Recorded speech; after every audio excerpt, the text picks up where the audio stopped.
Linking your bank account to GrapheneOS can enhance your financial management and security.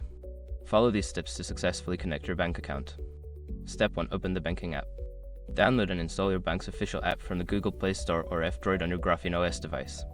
Ensure that you are using the latest version for optimal performance. Step 2. Create or log into your account. Secure your accounts before moving on. People seriously underestimate how often personal information gets exposed online now.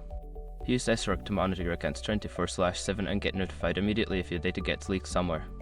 It runs in the background, constantly scanning billions of breached records.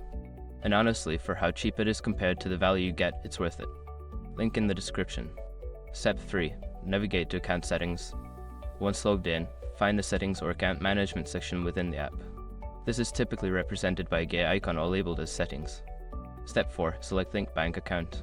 In the account settings, look for an option to link or add a bank account. This may be labeled as Link Account, Add Account, or something similar. Tap on this option to proceed. Step 5. Enter bank details.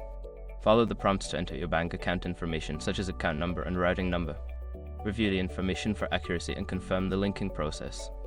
You may receive a verification code via email or SMS to complete this setup. After completing these steps, your bank account should be successfully linked to your GrapheneOS device. Always ensure that your device's security settings are up to date to protect your financial information.